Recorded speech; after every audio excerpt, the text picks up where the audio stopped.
hot D. That's right. That's a perfect video clip to sort of set up the premise of episode 4 of the House of the Dragon. I don't know. How do you pronounce it, Bobby V? Is it the HBO Max produced series or is it from HBO? Is that how do you I'm assuming it's HBO and not that's what exclusive to HBO Max. that's how I put it when in the title is the HBO Yeah. series. HBO Max is just like the streaming service, isn't it? It's still HBO I believe, Studios. yeah. I think they are two like separate things. Yeah, There you go. Yeah, Thank but you. I it's on appreciate that. cable because that's how I'm looking at it. yeah. It's on Basically, cable? Yeah, it is. Yeah, I mean, it comes on. Like, I think it premieres like the Sunday night 9 p.m. That's like their prime spot. But then yeah. you can pick it up on the on demand. You're not So the you can first look person at that's it told me anytime. that. Yeah, Yeah. somebody else. You're a couple people have told me that it's on cable, and I've never understood what they were talking about. Like, where can you find it? Are you talking about just on regular HBO? Yeah, Yeah, you got to get just the regular premium, HBO, like the yeah. basic, like the cable, like premium channel. Right. Okay, I get it Like now. Showtime and Right. Oh, Epics and all that. Yeah, all that stuff. okay, I get what you're saying. So you're just basically saying that any like the non-streaming services. Right. Yeah, it's on both. It's on the HBO Max and it's also on the Oh, that's interesting. I'm glad you Yeah, mentioned that. because actually with this with the Discovery and HBO merging, I'm not sure how long HBO Max is going to be around. Really? They might actually merge it with Discovery Plus because they're both owned by the same company. And then they were canceling a lot of shows on HBO Max, like a lot of the DC shows are getting canceled. And there was a big rumor that they might not be having HBO Max anymore, like not for very long. Yeah, I heard about the DCU stuff. I heard that they're gonna like. I mean, I know that what is it? The WB or what is the network? Yeah, that I think that's pretty much done at this point. Well, Yeah. HBO The CW shows. Yeah, HBO is like the founding. I mean, that was the first cable. Yeah, if premium HBO cable Max, channel. Yeah. if HBO Max goes anywhere, HBO, the cable channel, will still be around. Oh yeah. Yeah, of course. You would hope so. I mean, honestly, I mean, I won't lie to you. I may have at some point here and there in my youth, I may have had some disagreements with some of the ideological, pushes that they threw into some of their series from time to time. But you're going to have that, right? That's almost like a natural element of, human nature or whatever. It's going to happen. Right. Of entertainment or whatever, of a film, of TV. But at the same time, though, I'll tell you right now, in my lifetime, when it comes to making TV series, HBO is number one. They produce the most quality, well done, well casted, TV series I've ever seen. Overall, yeah, they've got so many. I mean, just The Sopranos, Game of Thrones, Right, The Wire. There's so many great shows that originated on HBO. Yeah, in a way, if you think about it, they almost basically were the ones that even created the concept or allowed the concept that is a feature on streaming services where they have these high quality, high budget, like Lord of the Rings of Power deal where that's true. Yeah, they really did. They've always put their money into it. But they made a quality product. They, it wasn't like, I mean, they had miniseries that had it forever. I mean, on regular television, broadcast TV. But I mean, if you look at something like Roots, which was like the big first that everybody just kind of jumped on. It was a mini series based on Alex Haley's book. But if you look at the quality of it, I mean, it's just standard TV, like you would see in any. It just didn't have that high quality to it that you see in the series on the cables, on the streaming services and whatnot now. Yeah, they almost have like more of a movie feel to them. No, that's a good point, Bobby P. You're right. That quality is almost cinematic. It's almost movie-like. And again, that's it's not like HBO. For me, in my lifetime, was the first. They were the ones that did that. They jumped on that. Right. They basically set that standard to where you have this now dynamic where with the streaming services, they're trying, their goal is to try to put out series that do look movie-like, that are of movie quality almost. Like that's what they're trying to do. Some of them more effective than others. You know what I mean? Yeah. Well, I think on Rings of Power, what they spent like 20 million on per episode, or on a couple episodes, or no. I know their budget is huge. If I understand correctly, they greenlighted already 5 seasons. All right. They allotted $1 billion budget for it. Now, at that point, how much of it? I'm assuming they're going to be spending it over time. You know what I mean? But they put it out there, I guess, almost as like a showing off kind of thing, or like almost as like a signal or like evidence to the fans. Like this is what we're capable of. Yes. Not only that, but that we're going to put this money into it. You know what I mean? Like, believe in this, in the Lord of the Rings and whatnot and everything and whatnot. I mean, that fandom is pretty big. Yeah. So at that point, it's just almost like, I think that the fact that they're spending $1 billion to produce 5 seasons of a television show, like, what does that tell you? Like, I mean, think about it. If you break it down to $200 million a year per season, that's a very big budget for a movie. Oh yeah. Oh yeah. Oh my God. Yeah. I mean, honestly, even with Marvel now and Marvel Studios, where like, their budgets, I don't compare them to other movies. You know what I mean? What they do, the money they spend, that's different, I think, in a way. And I'll tell you, some other time, we will have a conversation, the three of us, and maybe some other folks, about this whole dynamic of like, what the hell is going to happen? What's going to be the thing that comes out and breaks up this monopoly that Marvel Studios has of the film industry? You know what I mean? Like, what genre of film? What's it going to take to like for something to come out that actually grabs the attention of like the audience again and the viewers again, gets them enthusiastic again? Besides Marvel, yeah, it's got to be something like straight out of the blue, like a Western or something like that just comes out of nowhere or something like that. I can't even see Westerns. No, I'm just using a Western as like an example, but it's got to be like something completely different. In today's society, especially with the youth nowadays, Bobby J, the only way you'd be able to make a Western popular would be if you had like porn in it or something. Well, I mean, Django Unchained was pretty much a Western. I love that. The problem is you're not going to get that spectacle look. I mean, no matter how you do a Western, it's always going to look like a Western. When you do sci-fi and you do this fantasy, you can. I mean, I guess I didn't care for the movie that much, but Avatar, when it came out a while back, it had just a totally different look to it. I mean, we hadn't, and so I think you're not going to get that really anywhere unless you do those type of movies. I mean, it just have to be straight. It have to be something like just psychedelic, weird stuff that had a story to it. Something unexpected. So I don't know what it's going to take. Probably, I don't know, a disaster, and we could never get cable again or something. Nobody can afford to make it. Maybe it'll be Raymond and Booze and Chill. We'll have to read. We'll have to go back to reading. No, maybe they'll make a movie. Maybe they'll make a movie version of the Booze and Chill YouTube channel with Raymond. You know what I mean? And that'll break out. What do you think, Raymond? Are you up to the task? Can you pull off an actual 2-hour film out of one of your alcohol reaction videos or whatever? You're gonna be stretching that bitch. I'll tell you right now. And you're going to be pretty intoxicated by the end of that motherfucker, too. That's a lot of 2 hours, a lot of drinking, man. Anyways, I see what you're talking about. He's over here in the comment section telling me that I've got, what did he say? I like my, I dig the Limp Biscuit thing you got going on. Oh, yeah.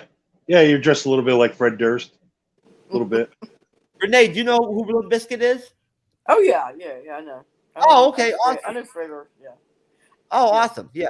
I wasn't understanding it at all. I'm not a huge fan or anything like that. But well, you know what? I mean, honestly, I don't want to get into it, but I thought that their first album was great. I thought they were really good when they. I bought it. Yeah, it was a solid album. I used to listen to it all the time, but then they over time, the music just got less and the quality went to shit. Mm-hmm.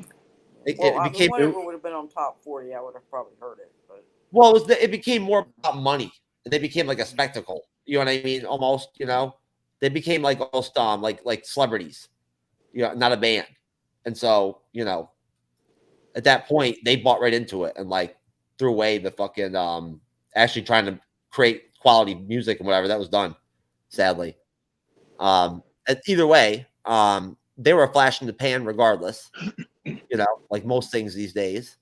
I can tell you right now, though, one of my private videos might be able to break out in the current, like, you know, log jam of the movie industry. The only problem is I don't know how they would rate that bitch. They might have to create like a new rating system just for me. You know what I mean? Like, you know, like XXR or some shit. You know, I don't know, something. Is that explicit? Yeah, I mean, honestly, I think the only studios or like platforms that would be willing to play any of my shit would be like the black, you know, the deep web or whatever, the dark web. That'd be the only place where you'd be able to watch my shit. Not even Pornhub would touch you. No, man, my shit is nah. I mean, I'm a really ethical guy and whatnot and everything and all that. Like at the end of the day, man, I'm sorry, but you know, in the bedroom, it's different. I run the show, and what I do to women in that situation is just I'll just say interesting, and not exactly what all other guys do with them. I'll put it to you that way. I'm very blessed in that way. Either way, ladies, I love all of you. I respect all of you. At the same time, I won't lie.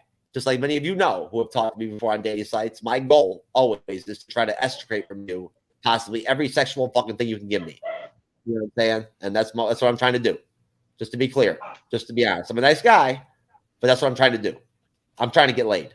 You know what I mean? So I'm not that guy that's going to like pretend he doesn't have sex or whatever just so I can like, you know, try to get laid. I don't play that game. It's kind of stupid. Either way, bottom line. But hey, you know what? Hats off to you guys to do that shit. You know what I mean? Do your thing. You know, I don't want to slam you or whatever. You know, if that's working for you, then handle your business. I'm sure the nutting from one minute during a blowjob deal is working out for you really great too, and the women are loving it. So either way, that kind of actually ties into the 4th episode of The House of the Dragon in a way. You know, Thank think God. about it. Yeah, I guess it does. Yeah. You know? So basically. Oh, come on. I don't want to talk about it now. Oh, come on now. Saturday. I know you missed me. I missed you. After hearing that pathetic pitch. Oh, stop. Renee likes to bust my balls. She does. She's funny. I'm telling you. She challenges my bragging nature and whatnot and everything and whatnot. She thinks I'm full of shit. Oh, I don't know. It's just you get into a little too much detail there, Jeff. Well, hey, you know what? To tell you the truth, that's actually I'm really just being. That's like my PG-13 way of talking. Yeah. You know, if I actually like, yeah, if I really went like, you know, real facts of the tale, it'd be like, you know, beyond that. Oh no! Hey, let's get into the show. Yeah. Oh shit. Raymond's intrigued. Oh man, I don't blame you, Raymond. I'd be intrigued too. Does this tie into the Lord of the Rings? No, Raymond. Last time I checked, the Lord of the Rings is its own entity and does not have anything to do with the Game of Thrones universe or anything. Not that I know of, anyway. But who knows? You never know. It could happen. But I don't see it happening. You know what I'm saying? Honestly, the Lord of the Rings of the Power series, I don't know how well it's doing audience-wise or whatever, but they're going to have a tough task trying to catch up with what freaking Game of Thrones and House of Dragons is pulling down. Because they're kicking ass. They're breaking records. So, right, Bobby P, they already broke records? I think the first episode broke a record, and then they went up again for the second episode, and they keep going up by like 3 or 4% as far as viewership. So it just keeps rising. I don't even know how they can even accurately calculate that shit at this point now with all the streaming and all that. It used to be, like Nielsen, where they had the box in their home and it monitored what people watch, but I have no idea how they do it now. Yeah, it's definitely complicated. You could almost kind of just make up whatever you want in a way, basically. But either way, but I mean, Rings of Power isn't doing too bad. I believe they had about 25 million their first episode. I would hope so. I mean, shit, man, it is the Lord of the Rings, man. We're talking about, I don't know, Renee. I'd have to assume you did watch the classic epic 3 Lord of the Rings films, right, from the early 2000s. Oh yeah, I've seen those movies. Yeah. Okay, yeah, I would hope and so. And the Hobbit, all that, the Hobbit stuff. Okay, yeah, you probably read the books too, right? I read The Hobbit. I didn't read any of the Lord of the Rings. Oh, Hobbit, you know what? That's Hobbit was the only one I ever read. Yeah, you know what? I don't know. Like, I mean, I don't know how. I mean, I don't know what it would be like for you as an adult. Like, I mean, I've wondered myself what it would be like if I sat down and tried to read Lord of the Rings books again now at 39, as opposed to like when I read them at 12 or 11 or whatever. How I'd feel about them. I want to think I still enjoy them. They're good books. Well, like I said, even back then, even when I was a kid, I wasn't that heavy into that. You know, I preferred the science fiction books and stuff like that. So I read all that. I mean, I was, you know, I think that was about the time when Dune, actually the novel Dune came out when I was in the high school. So that was like, or a little after. Yeah, well, I was still in high school. And yeah, Dune came out in like 71, I think. Yeah. So that was one that, you know, we kind of passed around in study hall and all that, and those types of. But yeah, I do remember like there were a lot of people liked Lord of the Rings. That was, you know, popular then, as far as what we read among ourselves. You know, definitely. But I just never was drawn to it.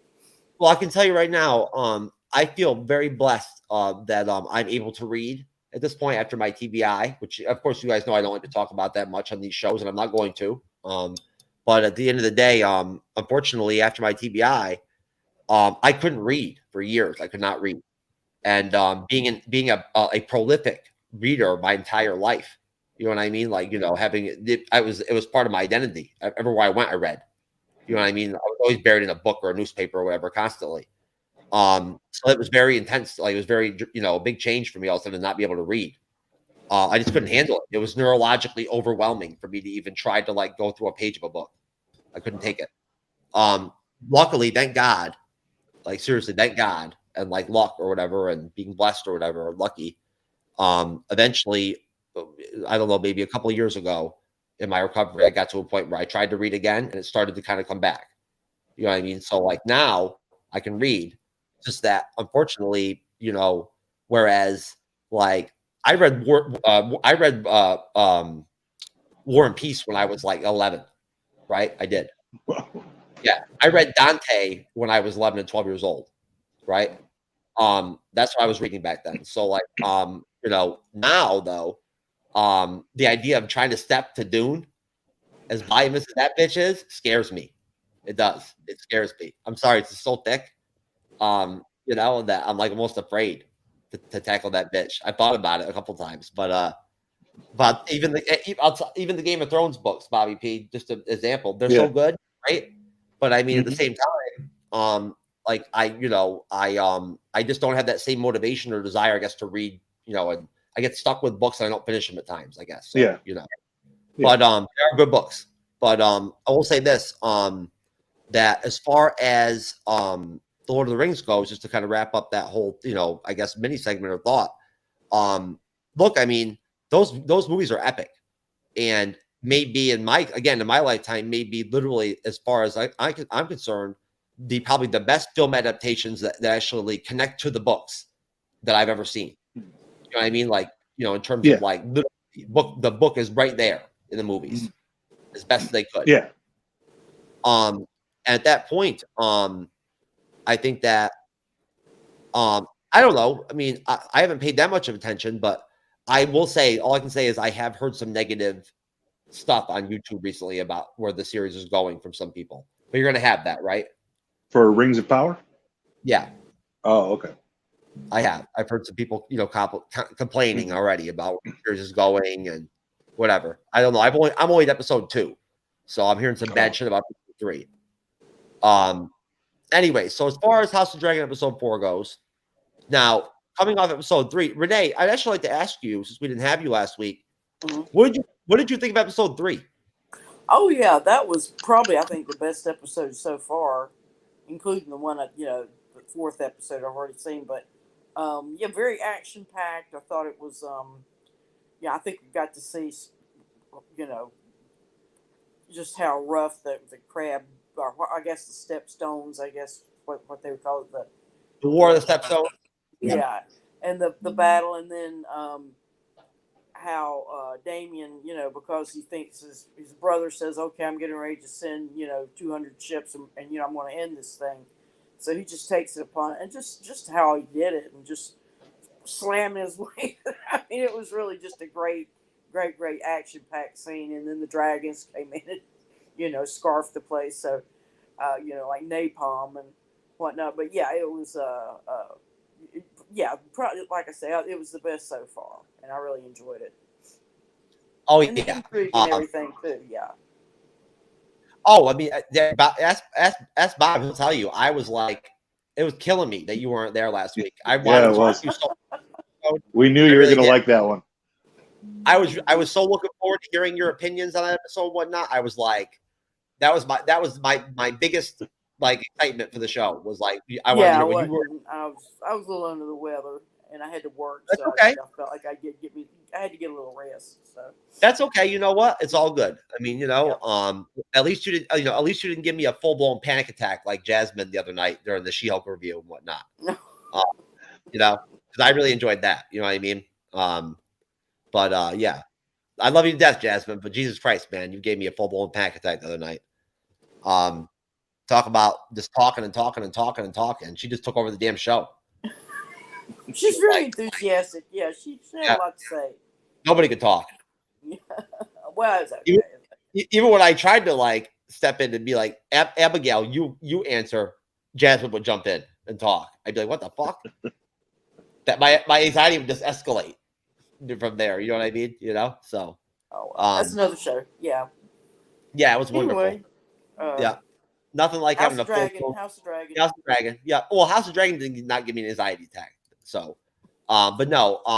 What did you think of? Just really quick, what did you think, Renee, about the episode 3 deal with how they sort of had that evolution or that sort of almost like deep exploration into Viserys' psyche and like his mindset and kind of like where he's at, like mentally. Yeah, I think it's coming to a head as far as what's going to happen with the ambitions of his wife, the queen, and her children, and with Rhaenyra, or however you say her name. Rhaenyra, yeah, you had it. Rhaenyra. Of course, and then Daemon's he's trying to figure out how he's going to worm his way into it because I think they all see that the king's he's ill. I mean, he's had problems with that hand where it's just rotted, and I don't know if it's leprosy or whatever it was, but they just never were able to cure it, and he's just getting. He cut himself on the Iron Throne. Oh, and it hasn't healed. I see, and in a sense, he's just sort of slowly rotting away. Yeah, and then his doubts and everything about, he promised. I think he knows that the best interest of the kingdom would be with Rhaenyra, but then Aegon, that's his actual son. I mean, the firstborn son is always, traditionally the heir. So I mean, he's stuck in between that. So yeah, it's very, like you say, not as much action in this one. It was mostly just drama and a little softcore porn going on. But but script-wise, story-wise, I mean, acting, all that was just top-notch. I mean, I have no complaints as far as how the episode went. Oh, no. I wouldn't use it. I mean, it was a good action when you consider last week's episode and how this one, plays. They flow into each other. You can sort of see it. It's going to be a dip down in action, but it's still very deep. Well, they're strategic with that too. You know what I mean? There's planning with that. You know what I'm saying? Like they're not. A lot of times, I don't think they're always. There are situations where they make these shows and they do just fail, or like something doesn't work. With an episode. But at the same time, I mean, I've certainly seen it with Marvel. But at the same time, it's just natural that there's going to be lulls and ups and downs in an episodical series. At that point, I believe that HBO was cognizant and like they know what they're doing in terms of like the spacing and the structure of the series and whatnot, and like what kind of energy they're giving off from episode to episode and whatnot. Overall, I think there's a grand plan with that. You know what I mean? Where they're at least, which again, you either works or it doesn't. But I think they have a plan and they're going in a direction with it. They're trying to basically kind of give the audience sort of like a certain energy or a vibe off of it in a way, if that makes sense. I don't want to, they're not trying to confuse us. They're just trying to change pace. You know what I mean? And like change focus. And there's a lot of story here to like cover. There's a lot of shit. So they got to like, you know, in a way they almost have to kind of like try to just pick the best parts that they can, you know, to flush it out. But I felt like epic would not be the right word for episode 3 because, like you said, there wasn't tons of action or whatever. There wasn't massive battles like Game of Thrones. It wasn't epic. It wasn't visually epic. But from a standpoint of like compared to like Moon Knight, right? For instance, I guess as a comparison, I felt like watching Viserys' like breakdown, like throughout like that you know that episode, you know, seeing like his reality mentally where he's at, flushed out for the first time, was actually more poignant and more like serious and like more like impactful than anything I saw in the Moon Knight series, as far as like the whole, you know, mental health angle and all that and all that. I'm sorry, but like again, this is the difference between HBO and the stuff that they make compared to a lot of other TV series and other produced, you know, other movie studios and whatnot. Well, this particular show is geared strictly for adults. Yes, I mean, it is. There shouldn't be any. I mean, Marvel has to walk the fine line because they You're have right. They have a family audience. So you're right.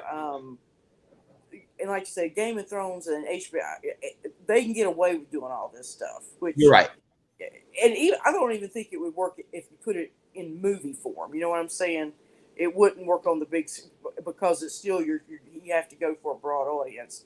But on the cables and on streaming, you can narrow that audience down, and I think that's what makes these types of films or types. See, now, possible. I'm not saying I don't agree or disagree with you with that. I just think that overall, at least with Game of Thrones, it was so popular. If they all of a sudden decided tomorrow to like say officially announce that they were going to do a trilogy of like Game of Thrones films, like a you know a post show, you know, future Game of Thrones deal where they're extending the series in 3 films or something, the fandom would go fucking nuts. Are you kidding me? Like, well, I don't know that they'd get the box office. Is what I'm saying. I mean, it's, you know, look at. I mean, Quentin Tarantino makes that type of visual film, but does he draw the audience? Does he make that? I mean, he makes a decent draw. You know, it's not that, but he's not going to hit the blockbuster. No, but you know what, Bobby P, you tell me.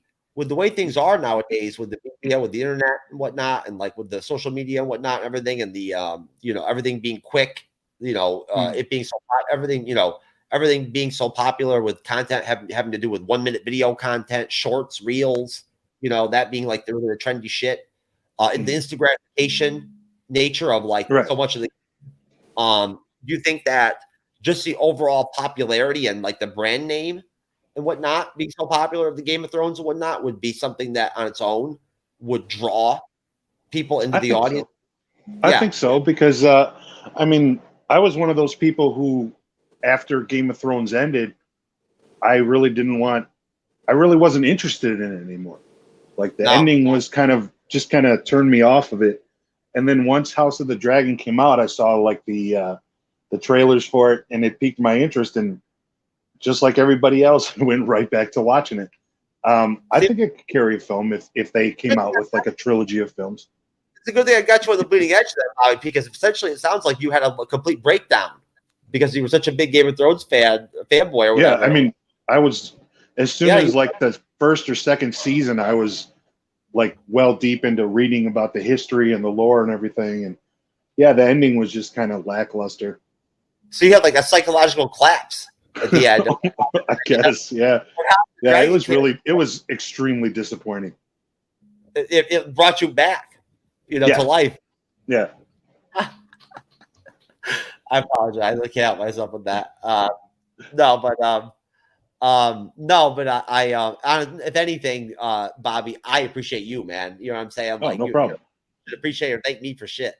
I'm just some asshole. You know, at the end of the day.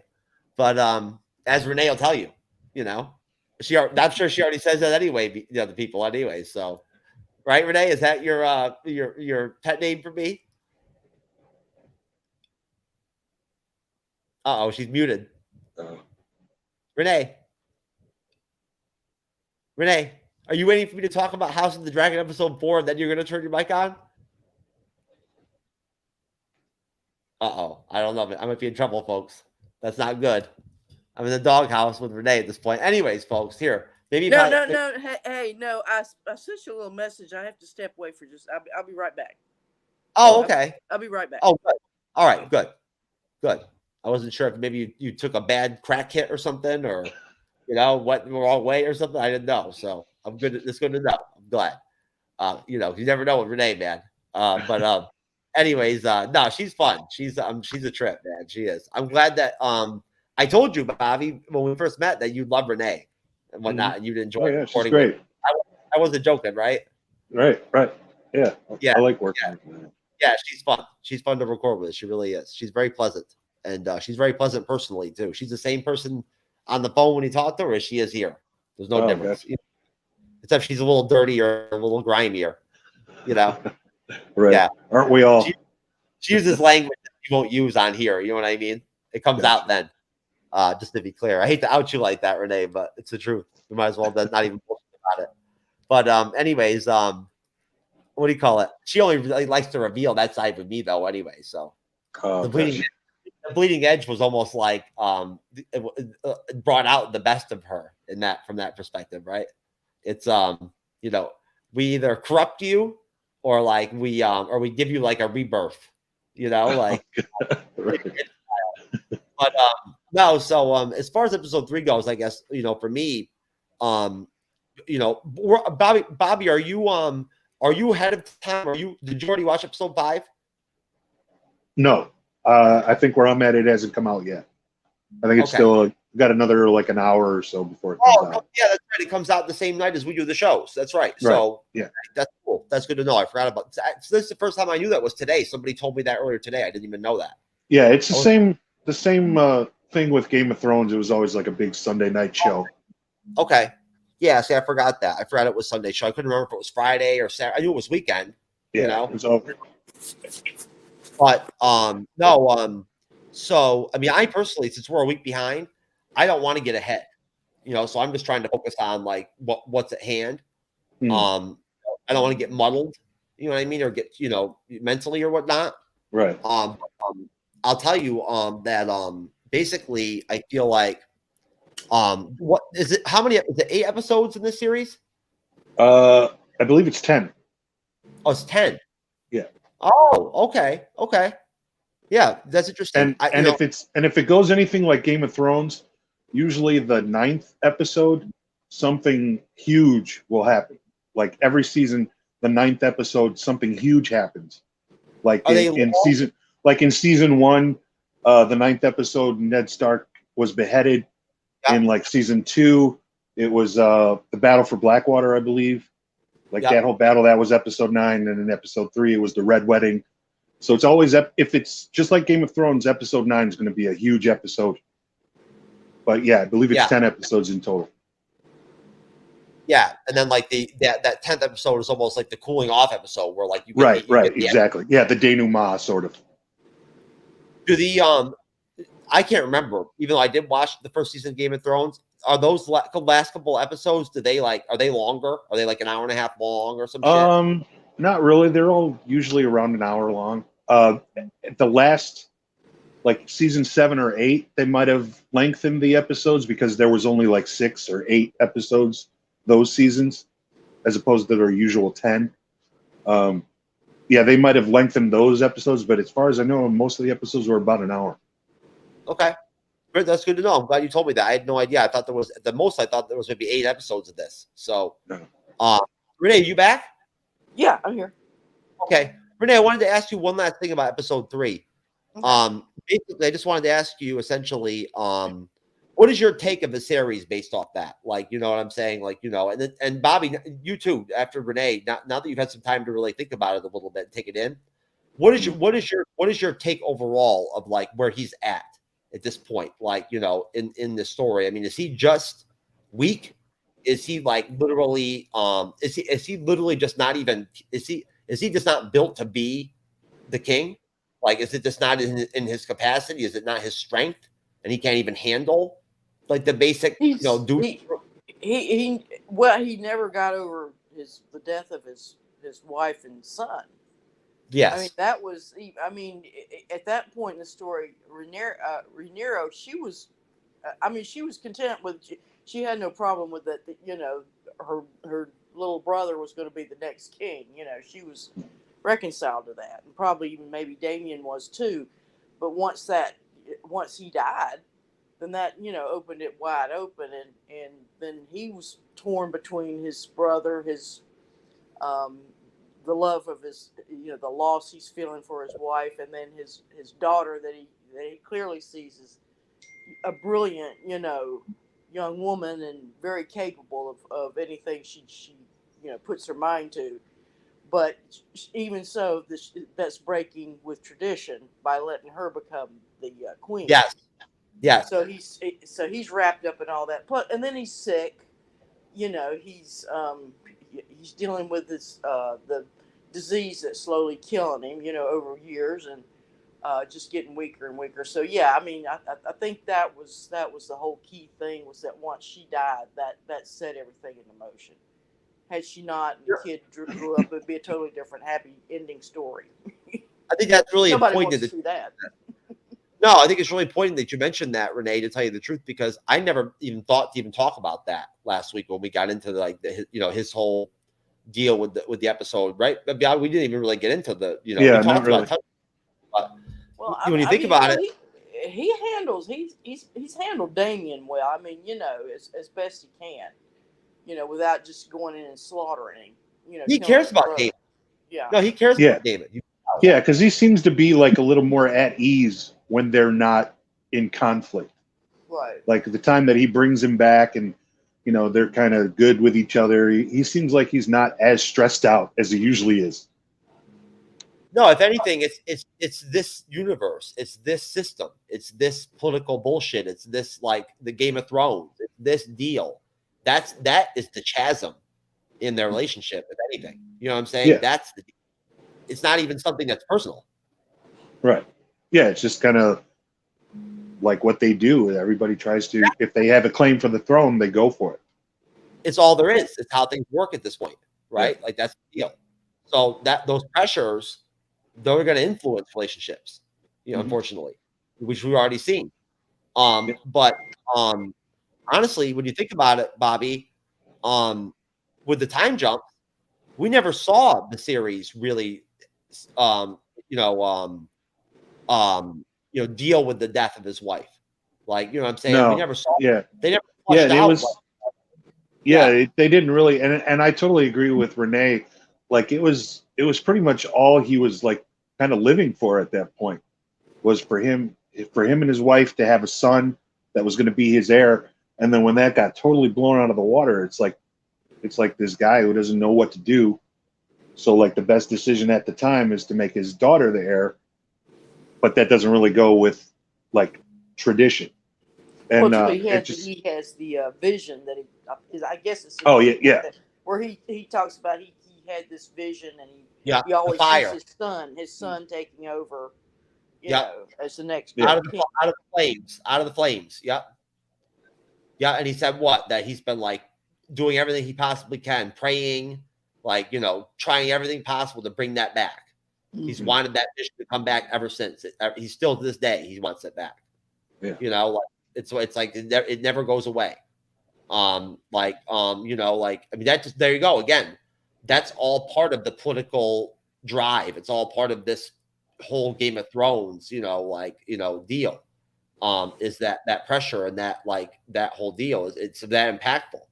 So it's not even just the political pressure in episode 3 that he experiences with all the bitching and people fucking with him about who's going to be the, your heir and whatnot and everything. Right. I don't even think he really is all that concerned about that, really, when it boils down. Yeah, because to him, he's made up his mind. It's everybody else that's kind of echoing in his ear. That's right. And I think to some extent, I think that any child he has with Allison, he's not even going to view the same way as legitimate as like any child that would come from his real wife, the one that's dead. Right. Yeah. That was love of his life. He already said, that's who made me a man. She made me a man. You know what I mean? It's so interesting, the dichotomy of this time period and with how women are treated at times, right? Oh, yeah. Yet at the same time, you have scenes where you see Viserys talk openly and honestly about the fact that this one made him a man. You know what I'm saying? Like he was dedicated as fuck to her. You know what I mean? Like, you know, well, like he was she was 17. He was 17, so he can assume he was a virgin. And, there you go. And that's his first woman he's ever had, and it happened to be the best one. Well, no, he wasn't a virgin. No, because remember in episode 4, Damon even talks about how when they were kids, they went around and fucked everyone. You're right. But you let's know, put it this way: it made him want to be a faithful husband. She made him want to be a faithful husband, and not a time. Yes, and that's very interesting too, because it was a set marriage. It was a politically driven marriage. So at that point, they didn't even know each other.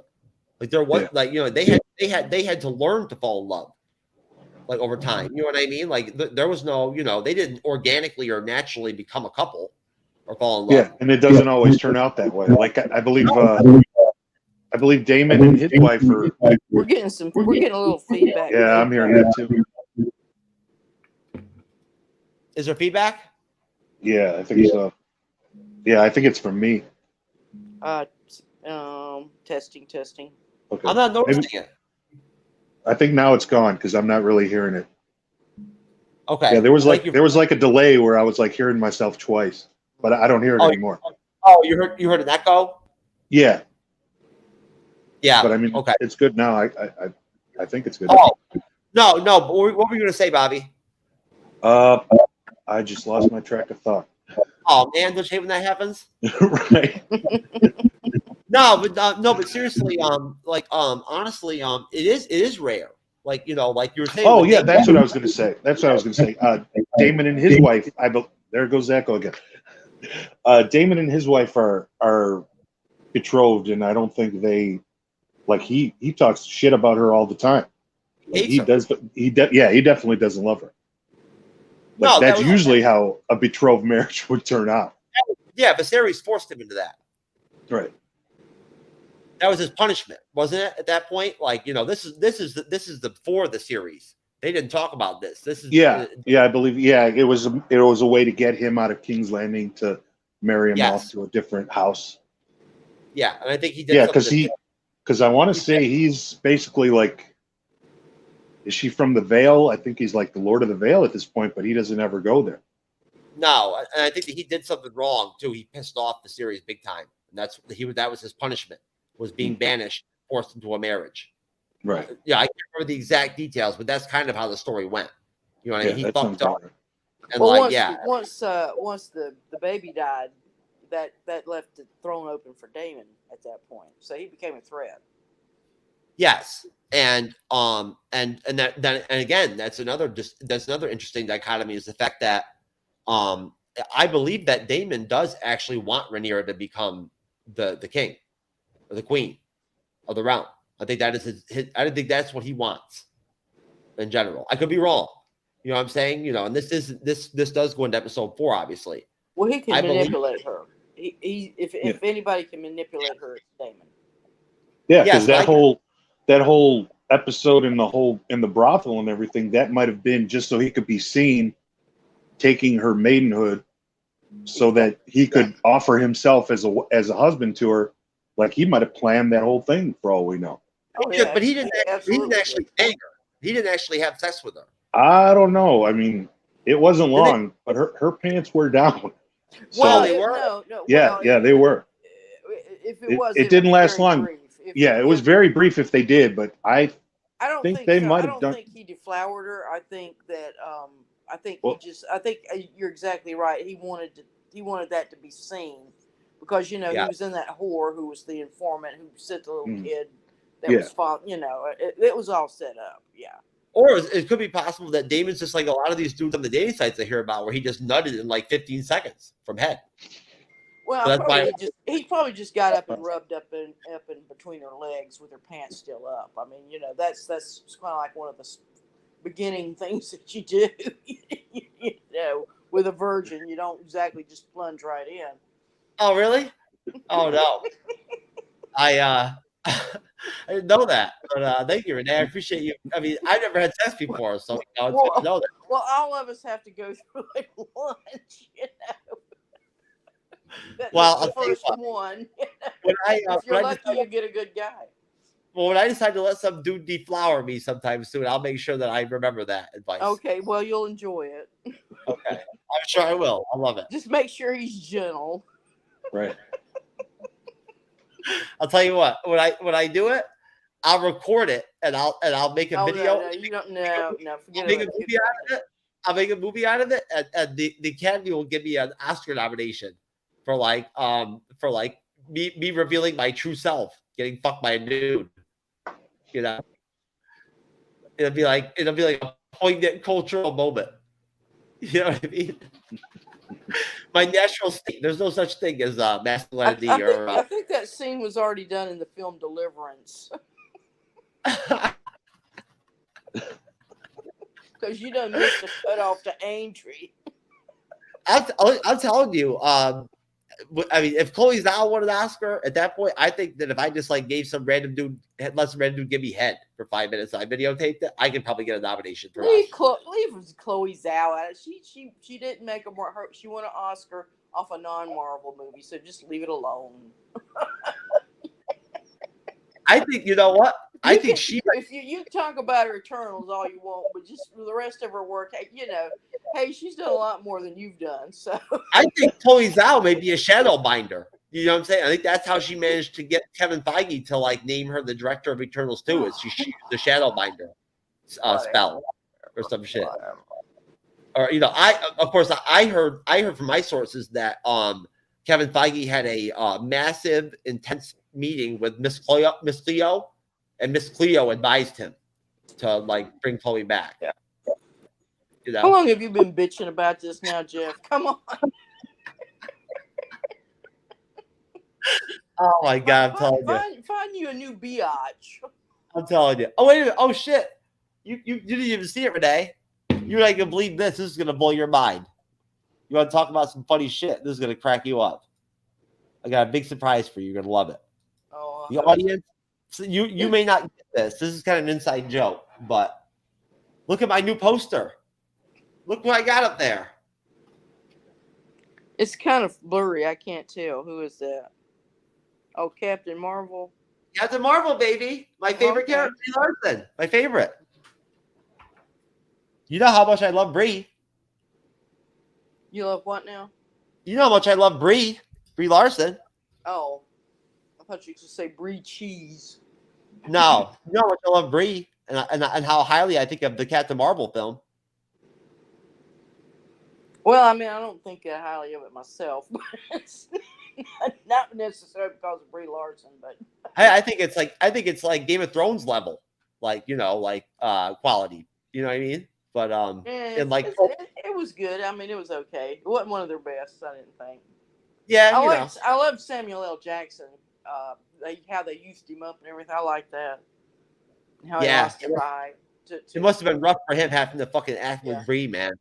You know what I mean? Like, being that much more talented as an actor than her and dealing with her bullshit. I'm sure he loved it. But either way, it's actually funny because their whole selling point with that film was they were going to build it. They figured that the dichotomy between Samuel L. and Brie, the Captain Marvel Fury deal, was going to be the driving thing of the film, like a buddy cop kind of deal. That was what they were banking on. It just didn't play out, unfortunately. It didn't really work that way. But yes, I got a Captain Marvel poster. There you go. I'm all in for Captain Marvel now.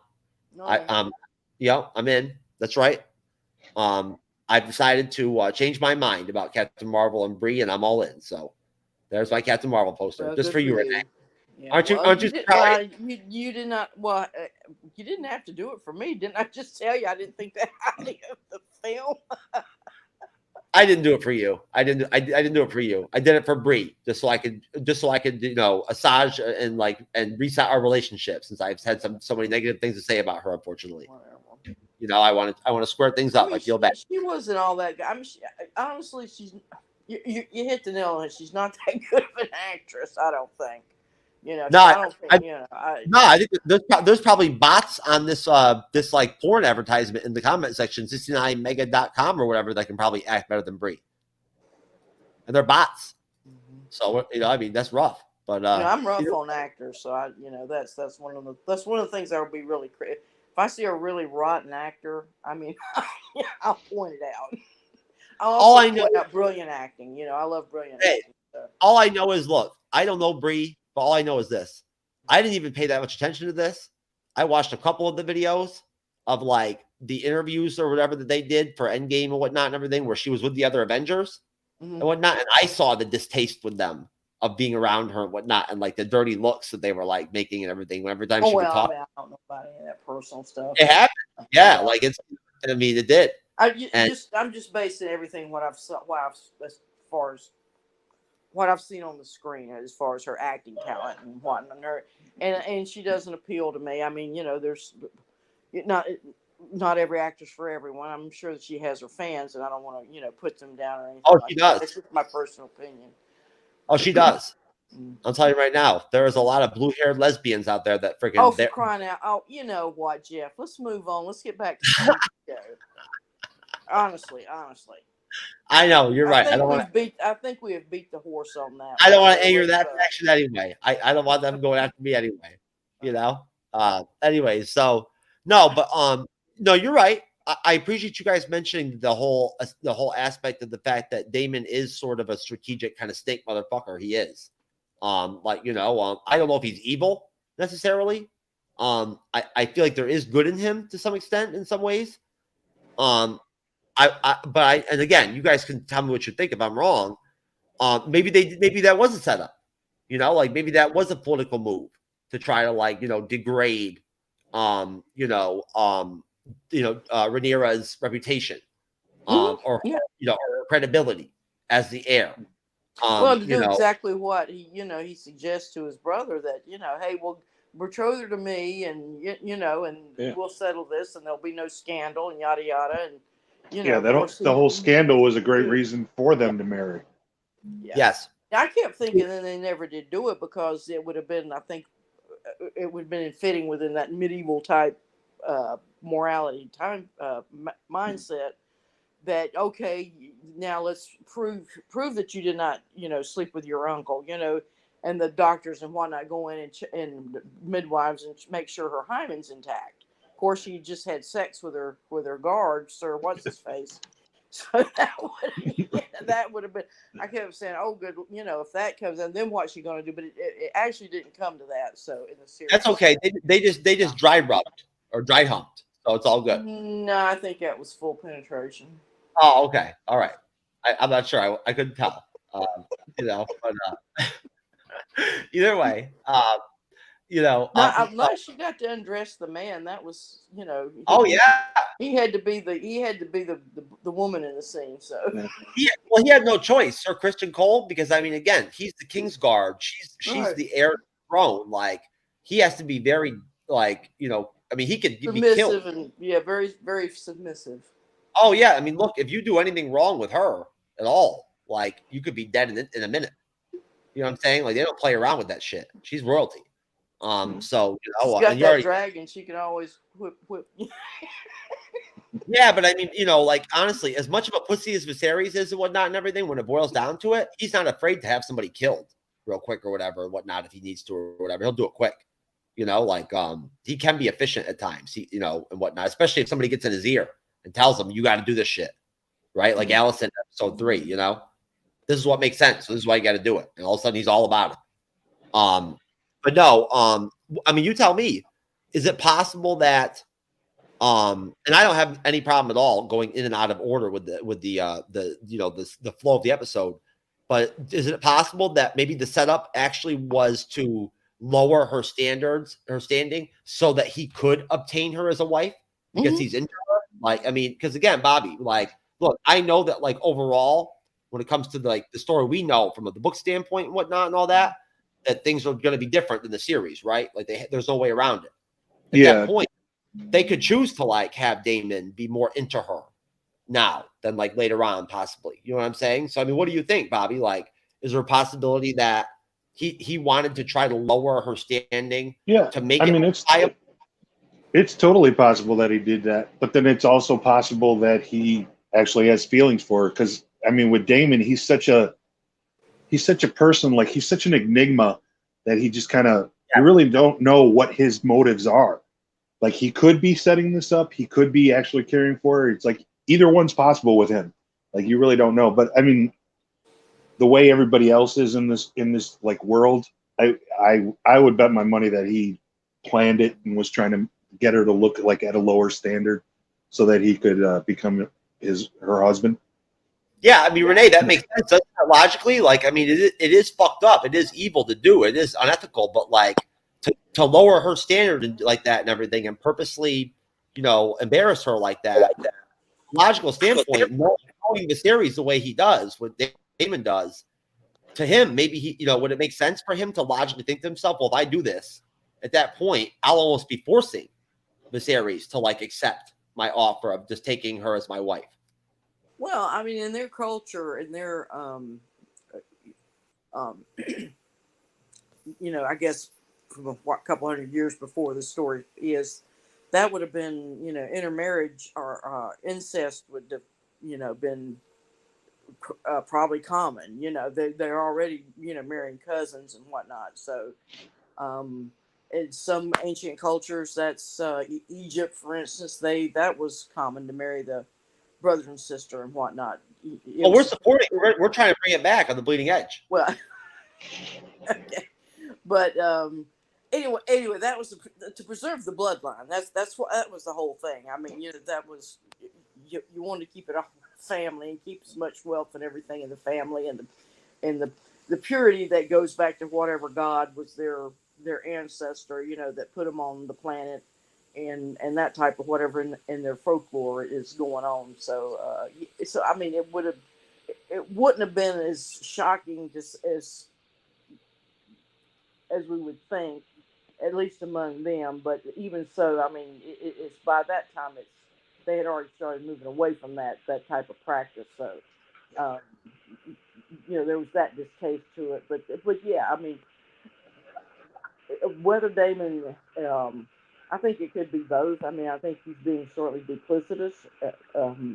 He's got his ambitions, and things he wants to achieve.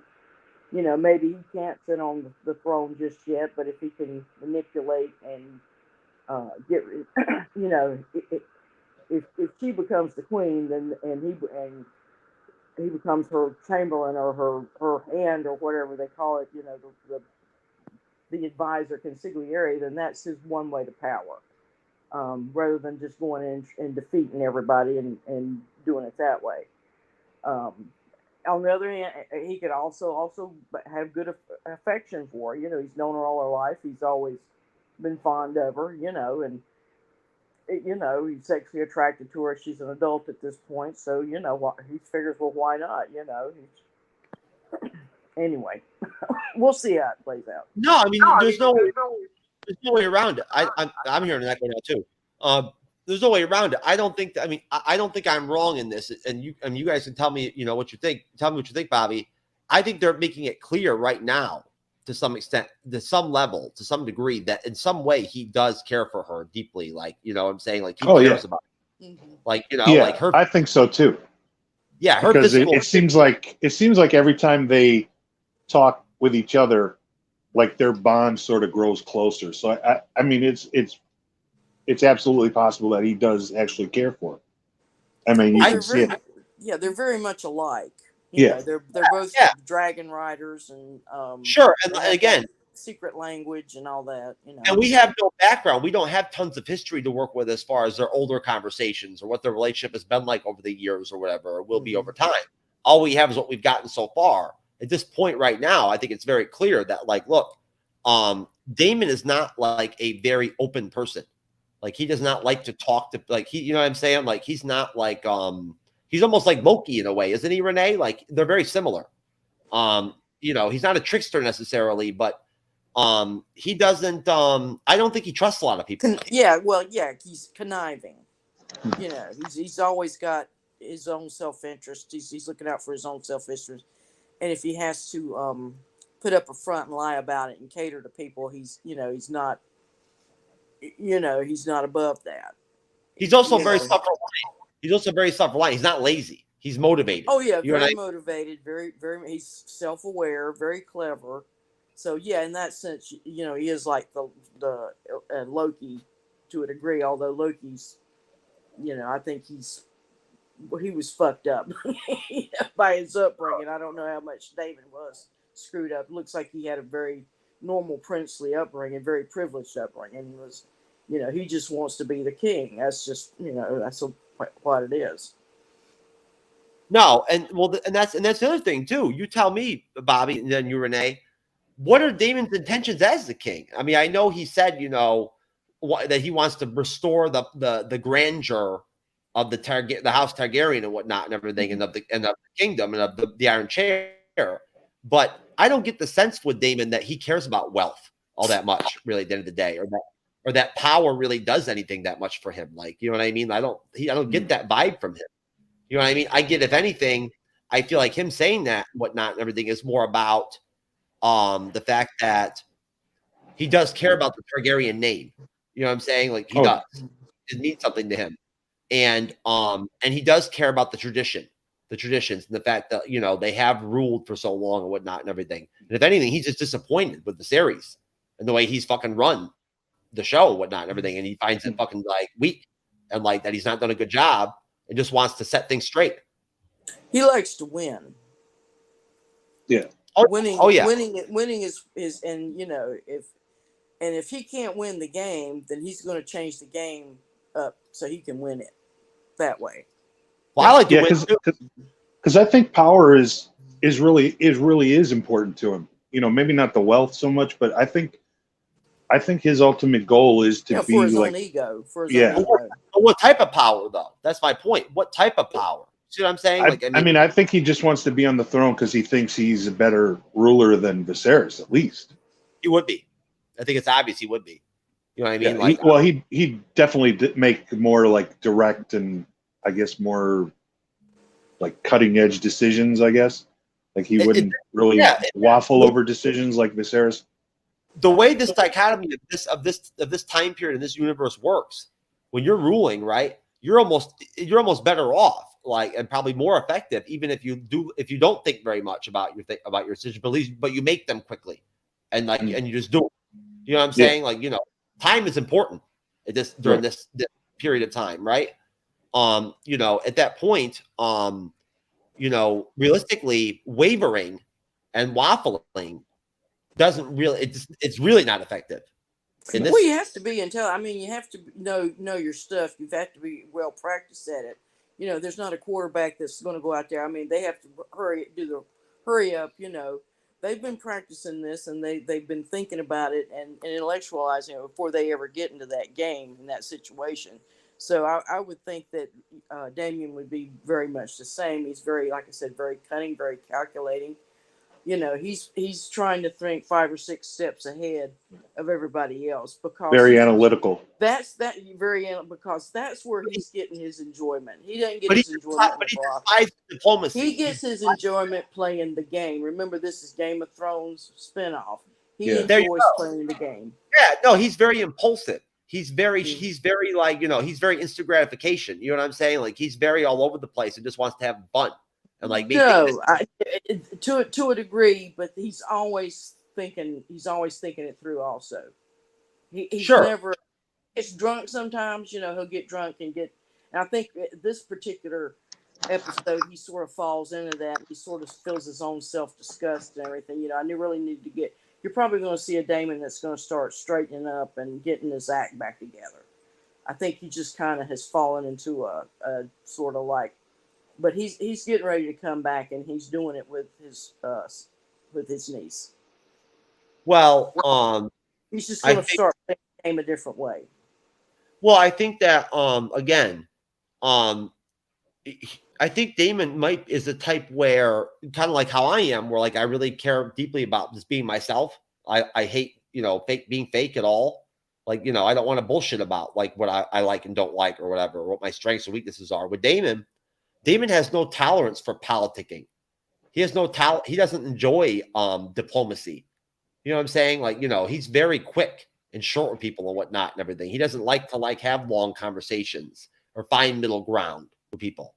He doesn't seem like the type of person that attends a lot of council meetings. No. I'm not saying he's playing at that. That's what I'm saying. He's changed. that's how the game's being played right now, through politicking, through negotiation, through making alliances and covenants. Daemon's getting ready to change the board up. Sure. Yes, he wants to go back to the old-fashioned Targaryen way and whatnot. Right, And everything. yeah, the swashbuckling type, Yes. that with the dragon fighting. Use and all the dragons, burn the fuck out of people, incest, exactly. and yeah, pure blood. Yeah, keep everything in the Targaryen family. You know what I mean? And you know, in a way, he's almost very traditional. You know, like he believes in the traditions of the household. Yeah, Whereas, yeah, that's a good point. Yeah, he is trying to bring it back to what it used to be. Where again, the whole premise is that Viserys, as level-headed as you would think he is the one that actually on his own made the most defiant act possible, right from jump. He's wanting to make Targaryen great again. Yeah, I mean, essentially, you know, Viserys. I mean, when you think about it, it's a massive move to make. It had to have been very heavy on him to like actually put it out there and decide to declare Rhaenyra the heir, because I mean, he had to have known the backlash and whatnot, not just of like his council and like the people around him and the politicians, but whatever, and the lords, but the populace. The populace buys into this shit too. The common people, they believe in this stuff. But that's all they know. You know, not all of them, but a lot of them. So they care about traditions too and whatnot and everything. A lot of them probably don't like. Oh yeah, he's a populist. There you go. And we haven't even. I mean, the series has not even gone into that at all yet. Where there, even at this time, there is such thing as a popular element to things, like, you know, this is a societal impact on decision making and whatnot, and lording and whatnot. There is that impact. That is, you know, that is a possibility. Even though, you know, that's something that's if you want to go back to tie it into real history, that's common practice to get people riled up to populist movement, is to say, harken back to this, how it used to be back in the olden days. But, you know, basically what they're harkening back to is complete myth. You know, it's propaganda made up. You know, I mean, it happened in Rome, the ancient Rome. They would do it, you know, every so often. They would, oh, well, we need to get back to the way we were originally in Rome and everything. And then they would build these, build up, somebody would, Roman general would declare himself a god and all that. And I'm going to restore Rome to its glory and all that. And, you know, Constantine finally did it, but then it crumbled after he left. But so that's, you know, a real historical example. So yeah, that's a very common way to politically to motivate people, is to get them to believe in this fictional past, that where everything was, where it was glorified, and that's when we could be proud to be Targaryens. But in reality, it probably wasn't like that. So, but anyway, that's just, I didn't mean to bring political science into that. No. But I do think it's important to mention that although it's not the same thing as now, where we have TV and media and everything and whatnot, and popularity amongst the public and amongst the common people is maybe not as important back in this time period, right? It still is there. It is an influence. Well, it was spread by, you know, on the street level. By word of mouth. You'd have informed people that would go out in the taverns and start spreading rumors. And of course, they're doing, you know, their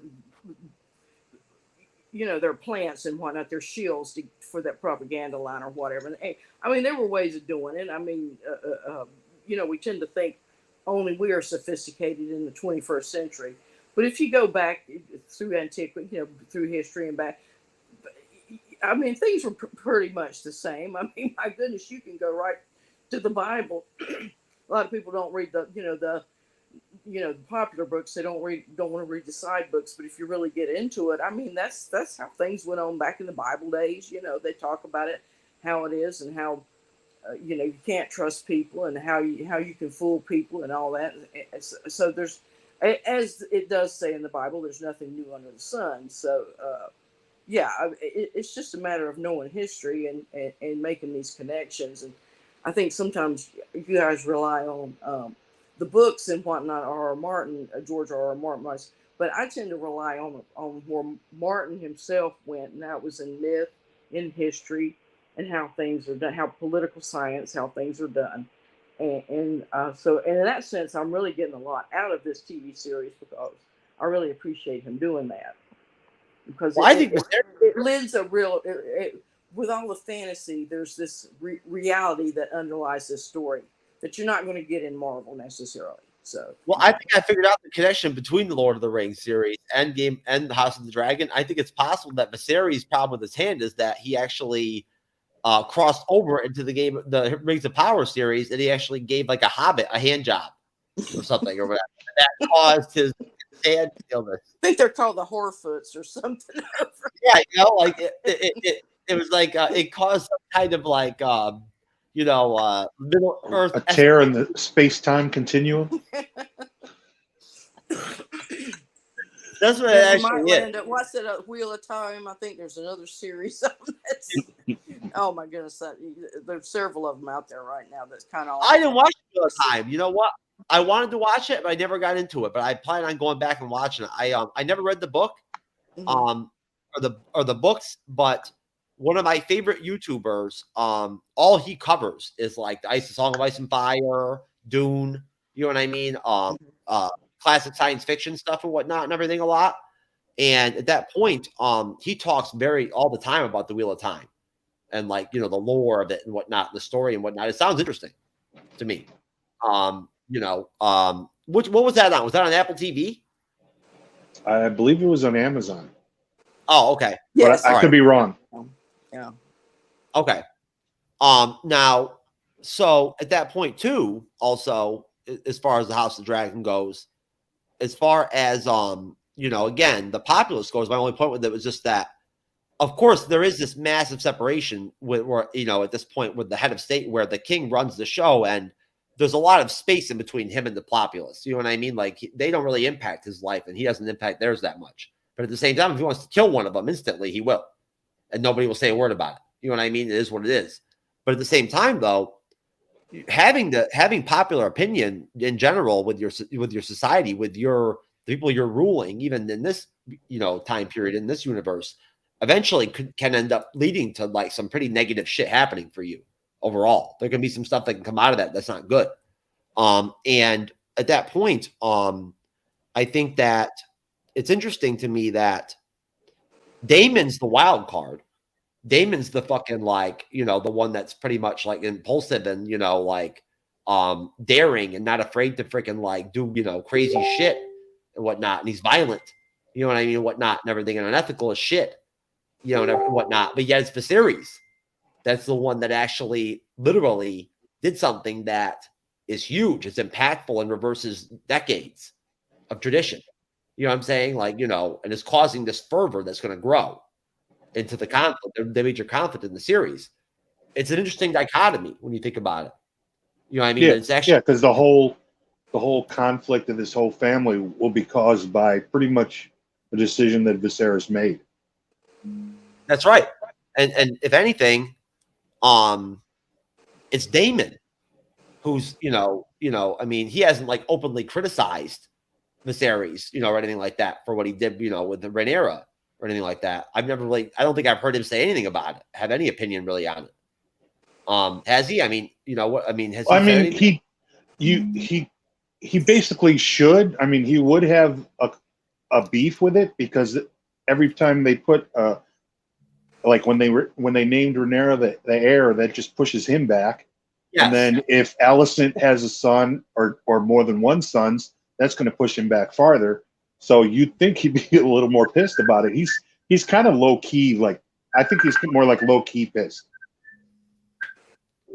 Yeah, but at the same time, though, too, don't you think it's probably a possibility that Damon's logical? He is. He's a logical guy. He's not letting his feelings about the whole thing of him losing his place as heir. Is it possible that his desire to marry Rhaenyra at the end of the episode is actually him seeing that as his only way to rule? It's possible. I mean, at this point, it really is. Because even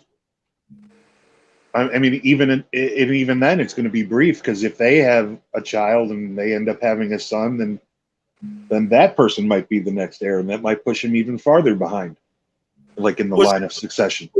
Was there a time jump? I didn't see in the beginning. Was there another time jump going into episode 4? I don't think so. I think there was a year time jump between episode 1 and 2. And there was like a 3-year time jump between episode 2 and 3. I don't think there was that much of a, although in the last episode she was pregnant, and in this episode she had the daughter. So I guess there was maybe a year, maybe. Oh, so she did have the daughter in the episode. Yeah, because they show her holding her in episode 4. The daughter was the middle child, and then the other son comes down. Yeah, I believe so. Renee, Allison has 3 children with the series. She has a daughter, she has a daughter and 2 sons. So all we're referring to is the fact that what you saw obviously in the beginning, she did have her daughter. So now she has one more pregnancy ahead of her to have another heir. Now, my point with this is this. There had to have been a time jump then, right? There had to have been. Yeah, probably about a year. Probably about a year or so. Yeah, the baby looked like it might have been 6 months old or something. Where she was Rhaenyra looked aged too. She looked older. Yeah, she looked more mature, more developed. And it's the same actress still, which is magnificent that they're actually able to do that like that and make her look different like that. It is. It's interesting. Well, and probably their time jumps, but not a lot's really happening with them. They're just kind of marking their time. I think that the opening scene, she's out in the garden, being sang to by a minstrel, and she's breeding or whatever, and that's probably what she's been bored out of her skull doing stuff like that for months on end. But then we only get to see it when the intrigue, when the really important stuff starts to happen. But yeah, there's going to be like a lot of days there's not a lot going on, not a lot of intrigue going on. No, except for the days when her and Allison hang out in private and whatnot, and use like candlesticks and other objects to entertain themselves. You know what I mean? Because you had to make do what you had back then. Sex toys were limited. Well, yeah, I think they had chessboards. The dildo wasn't. They had more than sticks and stones.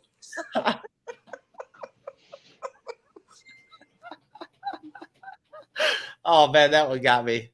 I'm telling you, I got to give you credit, friggin' Renee. You do crack me up sometimes, man. There are very few people out there that actually make me laugh, but you do, which is a blessing. It really is, honestly. I didn't laugh for many years, so to even have it happen is always a blessing for me. But I think that it's amazing that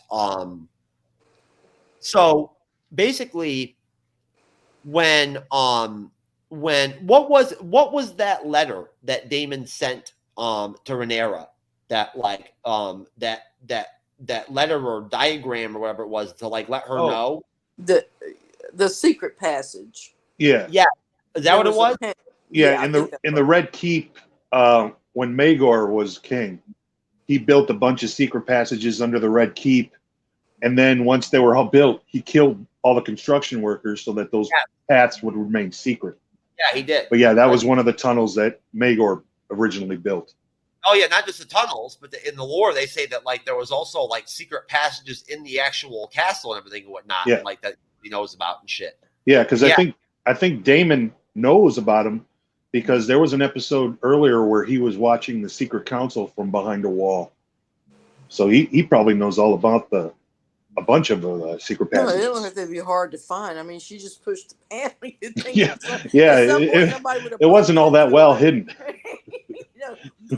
But hit him with her hip. Oop, right. Secret passage. Well, yeah. So no, that's interesting. And it's pretty crazy to think about it, that actually happened. Seriously, Renee, in the story, in the history of the whole deal with the Red Keep, when it was constructed, legitimately, the king had a party for all of the artisans and the carpenters and whatnot that did all the work, and then he had them all killed at the party, all of them. Oh yeah, the kings do stuff like that. We're talking about 25, 30, 35,000 fucking people in one shot. They just killed them all. Or I don't know how he killed them. Who knows? You know what I mean? They might. I mean, I don't think they used dragons. I think they just literally killed them, with swords and shit. But you think if he kills everybody off, he's gonna have to have a map. Yeah, or a really good memory. So somebody found the map, the original map. Yeah, and the rumor is when Maegor died, he died mysteriously on the Iron Throne, and one of the theories is that one of the workers actually was living and snuck through the castle and killed him while he was on the Iron Throne while nobody was looking. Because his death is like an actual mystery. Like he was just found dead on the throne. I think he had a heart attack when he heard that that they might actually have Shuri become the new Black Panther, and he just died. You know, it just killed him. I don't blame him. Anyways, as I digress, hey, we are the MCU's Bleeding Edge, right? So I gotta like right. just for you know, just to keep it real, I've got to connect something to Marvel here and there. So basically, right at that point, Damon takes her out into the city, right, into King's Landing, right? That's where they're at, Bobby, and takes her to what, like a show, like a celebration of some kind or something, or what was that? Yeah, Like, I mean, it could be. I don't know if it's the same place as he was before. Like, I guess he likes to go to the streets of Silk. I guess that's where a lot of the brothels are and stuff. And apparently, there's a lot of jugglers and magicians out there as well too. Okay. Oh, so then they go to the pleasure house, right? Right. That's like the PC name they have for them. They are brothels, of course. Right. The pleasure house. And now, is it at that point? I got a little confused. At that point, that one image they kept showing, was that Alicent getting banged by Viserys, like all depressed and everything, the whole thing? Yeah, because they were showing like the duality of how Rhaenyra was kind of free to do whatever she wanted, and Alicent was kind of trapped in her life, I guess. She was like a prisoner of her life, which they kind of discussed earlier in the episode where Rhaenyra was saying that her mother died just to breed children and she didn't want that to be her fate, which is pretty much what Alicent is doing now. No, and Alicent likes vagina. Yeah, she's just doing her wifely duty. You know? Yeah. Sure. She's just there. Now, I'm telling you right now, if I was in that situation and like I was looking at the woman's face and then she looked like that during sex, I would just stop having sex completely. Be like, I'm done. You know what I mean? Like if that's how I am, like I'm done. You know, I don't want to do this anymore. If you're not into it, I can't get into it. That's right. I don't want to psychologically damage women to that degree. But no, either way, no, but it was. I thought that was poignant, and I thought that it was also poignant that we saw Alicent and now I don't know how long this is going to last, but we saw Alicent and Rhaenyra reconnect in like the second, I guess, like I don't know, maybe the second phase of the episode or whatever, maybe about 20 minutes in. About that. And Alicent, you know, talks to her, you know, because again, they were best friends. You know, and confides to her that she's lonely. She has no friends. Yeah. And basically, you know, at that point, they do kind of reconnect, and I think that was genuine. Did you guys think that was genuine? That did it seem like from both perspectives that Rhaenyra really still appreciated their friendship and missed it? Yeah, I got that too. That because she had just come back from that little tour where she was looking for suitors. And because they told each other that they missed each other, and it seemed like they did kind of reconnect them like on that level that they used to have before. Sure, because in a way, to some extent, they're in a kind of a similar situation right now. You know, you know, I mean, and I think when it boils down to it, not only is there going to become the power struggle down the road with Alicent, where she's just naturally going to play the Game of Thrones and play her position. You know what I mean? Like logically, and probably get to a point where, like, by the time the series dies, she's not going to be too happy with him. You know what I mean? Like, you know, I think as we escalate, she's going to become less and less fond of the series. Like, whereas opposed to in like episode 1, she's like enamored with him.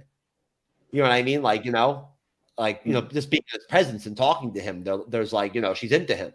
I thought. At least I thought so. You know, I don't know if she was physically attracted to him or whatever, but she seemed like she genuinely like cared for him, right? Or they had like some kind of close relationship. Because they didn't really do it on the show, but apparently from like the history in the books, she was sort of like a caretaker for Jaehaerys, which was Viserys' dad.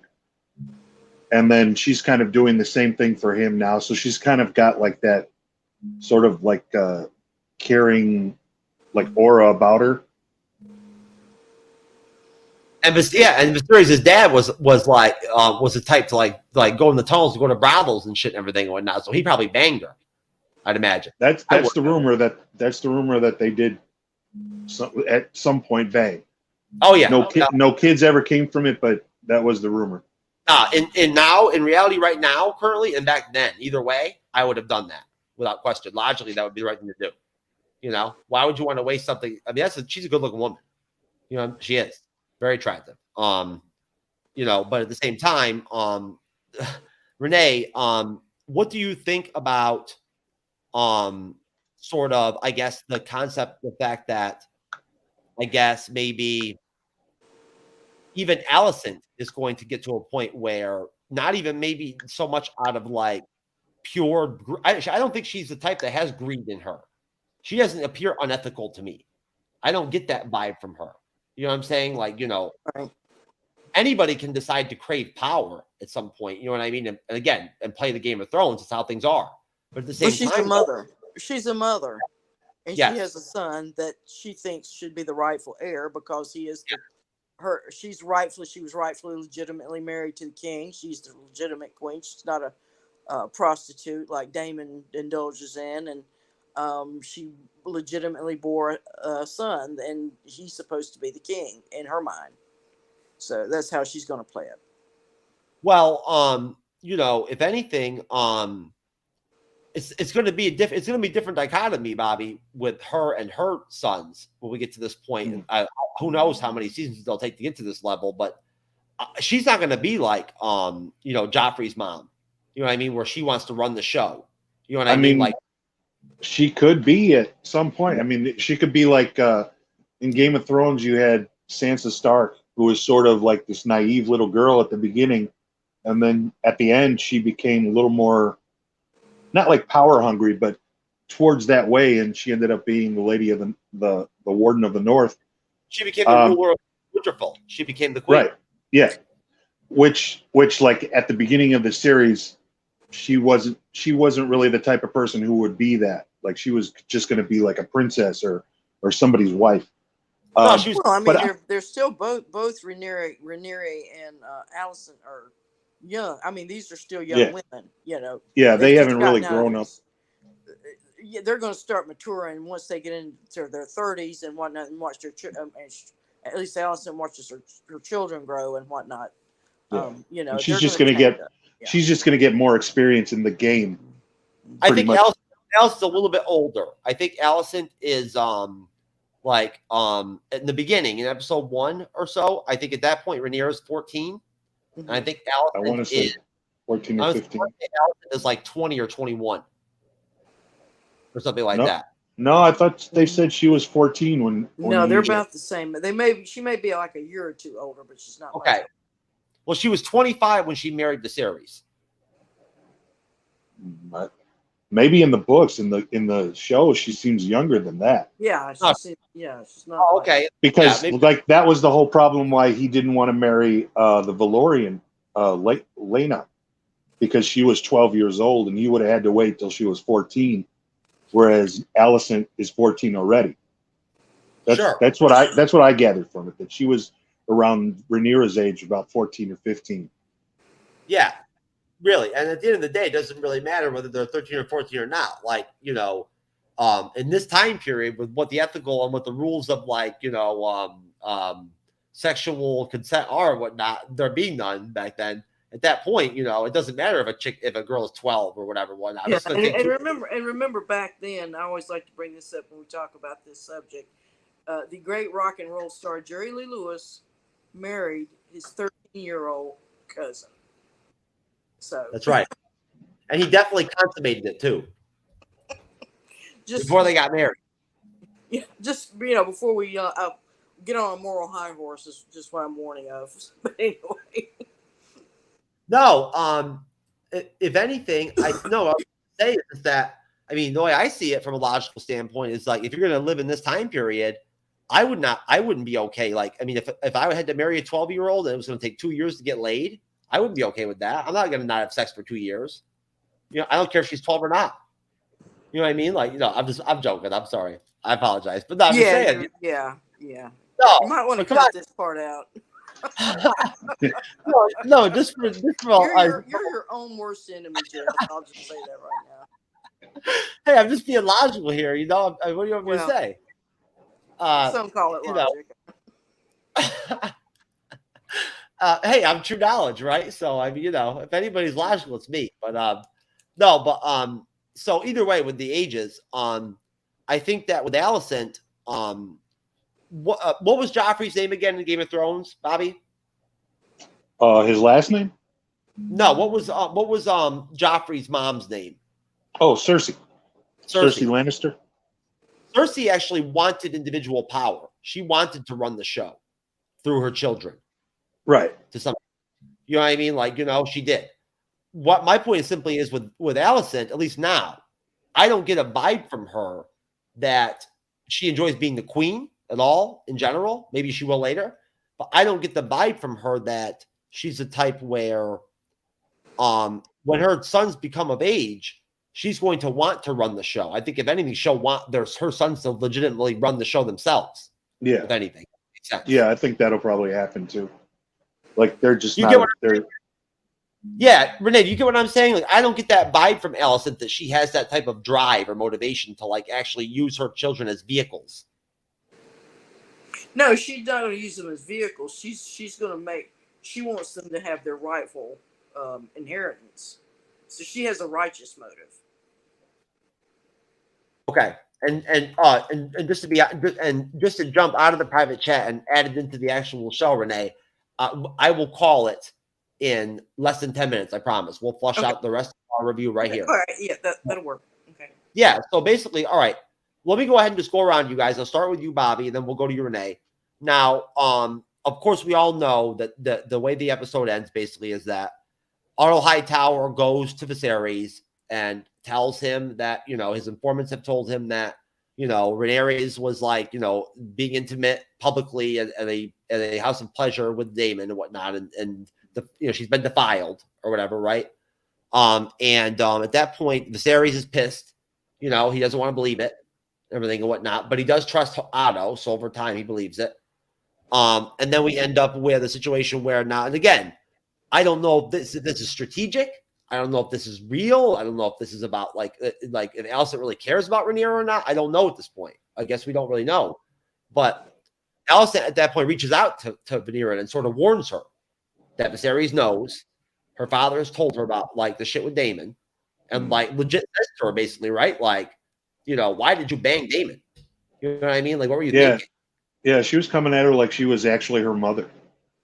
Yeah, like she was pissed at her.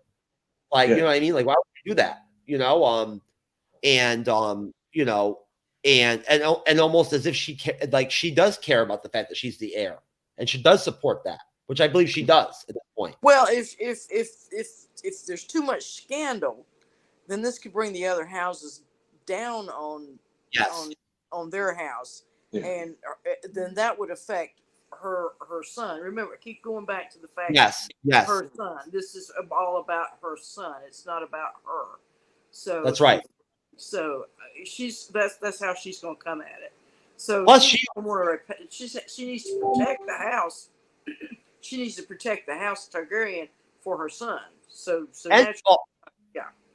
No, but also Renee, because she does actually care about the house Targaryen. She does care about the traditions and everything and whatnot. Oh yeah. And everything. Well, I mean, she does. Yeah.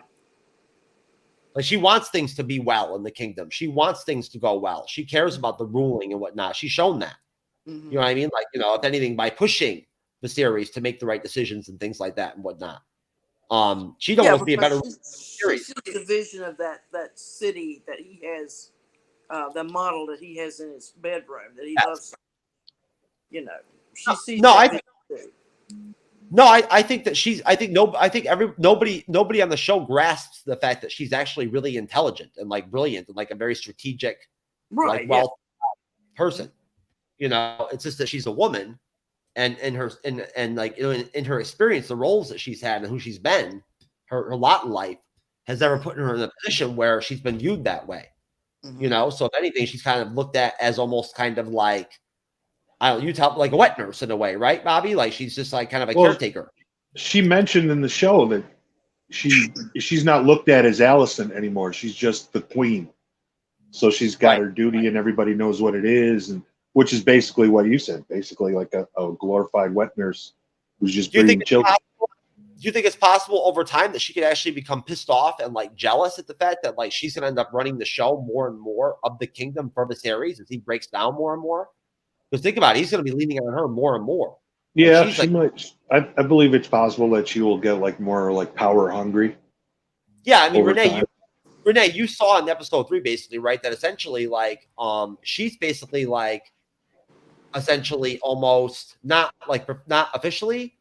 But she's basically, when it boils down to it, who he listens to for advice more than anybody. Yeah, I mean, she was there for him when he lost his wife, and you know, he genuinely has affection for her. He's not in love with her, but you know, he cares for her and everything. And it's the mother of his children. But yeah, at the very end of the episode where he fires, you know, he banishes the hand, Allison's father. Now there's another, you know. He's going to start doing his stuff in the background. You know, he's being banished. He's not being put to death or anything like that. So he's still going to have some power, some influence, even if it's only through his daughter. So, true, and that's obviously going to create massive animosity. Like, you know, there's no way around it. You know, we already saw how Allison thinks of Viserys in the bedroom. You know what I'm saying? So imagine what she thinks about that. She can't be happy. But no, and so clearly at that point, Allison reaches out to Rhaenyra and she basically tells her a lie about it, right? This is the story you give, you know, whatever, right? You know, this is what you say, deny it. Now again, I don't know if this is strategic. I don't know. I think she cares and she's actually trying to help her. I do. Or maybe she's trying to protect the house or the image. Who knows? But either way, it's both. It can be, like I say, we see it doesn't have to be either or. It can be both, you know. There you go. Yeah. No, I mean, they did reconnect earlier in the show and it seemed very real. You know, so maybe there's a possibility that at some point in the series they even could be close again and then fall back apart. I mean, she kind of Rhaenyra kind of lied to her. Sort of in a way, because she said that nothing happened with Daemon, and she even swore on her mother's name that nothing happened, but something happened. Yeah, I thought they got with Daemon. But when Allison finds that out, that might just make another rift in their friendship. See, now I was watching the episode on my cell phone at that point outside, and my cell phone is a little dark sometimes, but I could have swore I thought they just kissed and like made out. I didn't see them actually do any sexual acts. I didn't. But again, no, I don't think so either. I don't think he. Yeah, I don't think. Like I said, I think all he did was just push up against her. You know, dry humped her is what they call it. Yeah, that's right. I don't know. I think they might have done something because her pants were down, so they didn't just dry hump. Oh. Well, it takes when you take a virgin, it takes a while. You just don't plunge it in. You understand what I'm saying? I mean, that would have been, he would have had to prepare the surface. Well, I mean, I'm not saying he finished. I'm just saying he started something. No. Yeah, but then he just kind of stopped himself. Okay, Bobby, if you want full penetration. Hey, I'm going to say. I mean, I don't know how far he went, but he went far enough to where he thought to himself, "Hey, this is wrong," and he stopped himself. If he didn't break her hymen, she's still a virgin. She was up until Kristen Cole entered the room. Then she. Then it was right. until she got with Sir What's His Face. Yeah. And I want to put it out there, folks, just so you know that. Then it was over with at that point. Yeah. All you guys out there that are just like straight up, you know, deciding to go ahead and like ruin anal for chicks to where like when I meet them I can't get it. I'm getting pissed at you. All right, you're fucking up my game. So just to be clear, I don't appreciate it. All right, you know. Let's get off that subject again. Anyways, I apologize. But anyways, no. So. We then end up with Daemon being basically like physically like beaten and like grabbed and like taken in front of Viserys. Viserys kicks him around a little bit and whatnot, and then kicks him out of the kingdom. Yeah, exiles him again for the second time. And we then after that, I believe is when Damon gives him the proposal, like the marriage proposal, right? Right. And then after that, of course, we get the proposal of we get Viserys telling Rhaenyra she's marrying Corlys's son. Right. Which is, what is his name again, Bobby? Laenor. He was the one. He was the younger guy that was riding the dragon. Yes. When Damon was like using himself as bait against the crab feeder.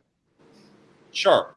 And of course, I believe at that point, like Viserys is thinking is that he needs to try to like clean the situation up. Yeah, because the Valyrians right now aren't in their relationship with them isn't at the best time right now because of how he rejected his daughter. That's right. We didn't even talk about the fact that, of course, the episode starts with Rhaenyra going on that like courting tour with all her suitors and whatnot that wanted to marry her and whatnot.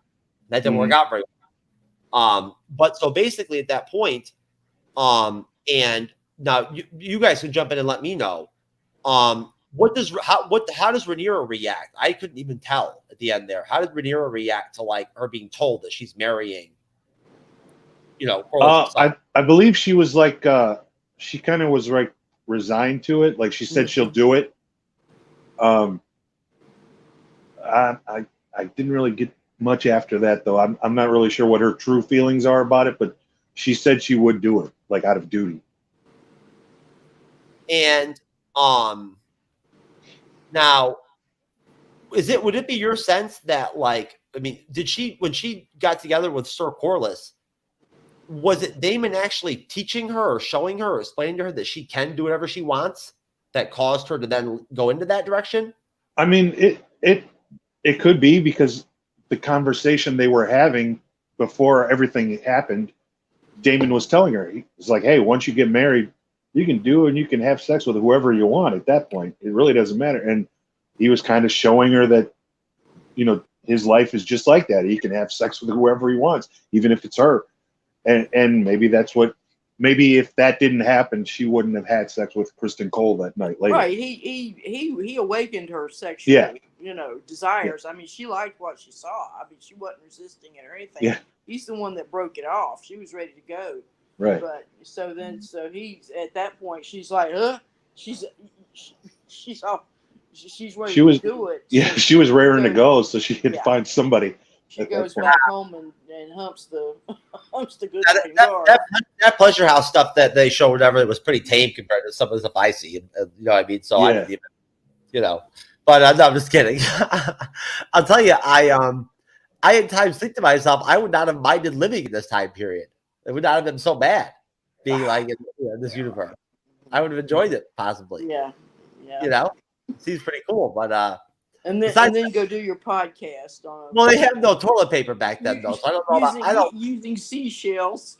I like toilet paper. You know what I mean? Like I don't want to wipe my ass with a leaf, or my hand. You'd be doing your podcast on a set of drums. Blah, blah, blah, blah, blah. Smoke signals. Yeah. It'd be a live performance, like they were doing it. Could you imagine me as a fucking minstrel? Oh my god, that'd be interesting. Seriously. How long would it take for like Woody Allen in the movie? If you've ever seen.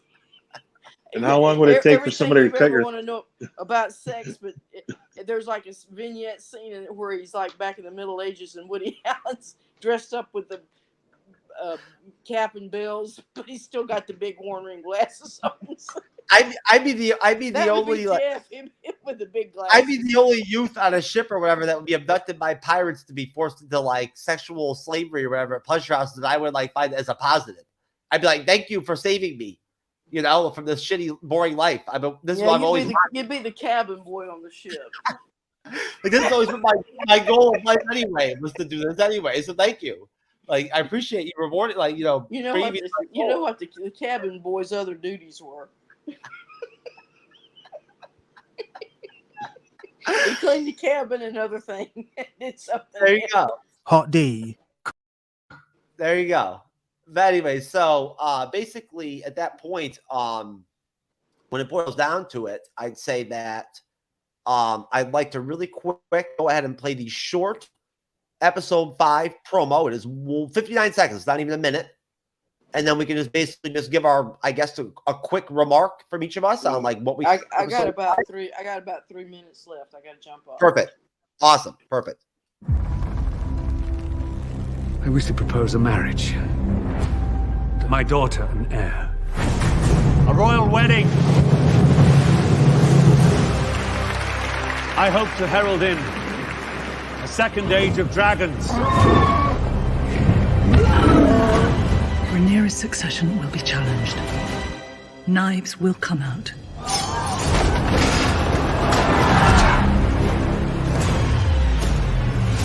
The king will die. And if Rhaenyra succeeds him, war will follow. Prepare Aegon to rule.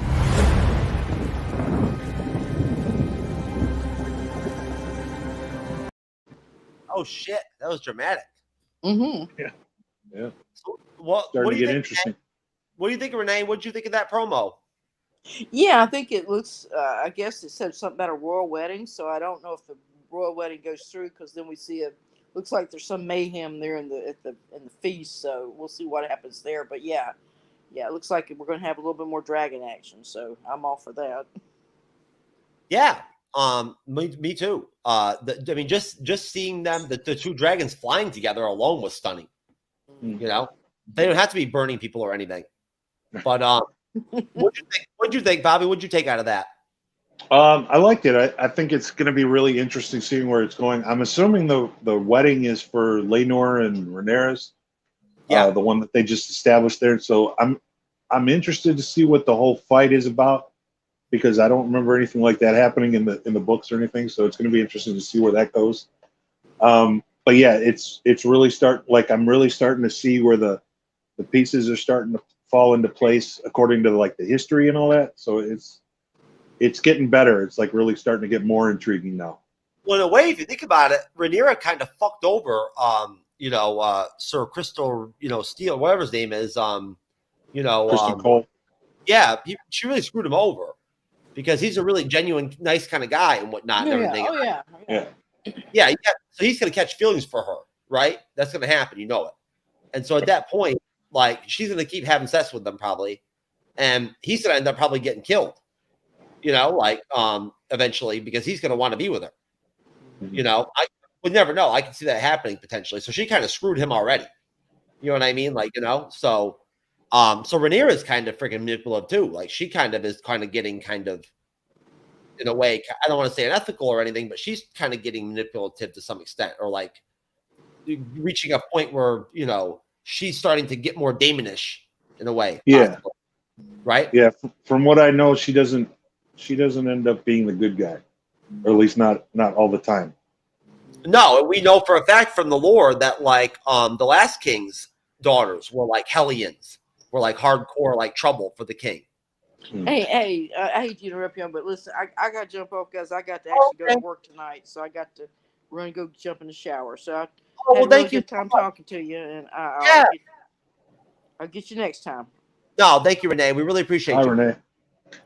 Anyways, it's just me and you, Bobby. Shit, man. This is just like House of the Dragon. No more chicks, man. Anyways, but no, we'll close it out right there. There's no point going any farther. I don't want to. Okay.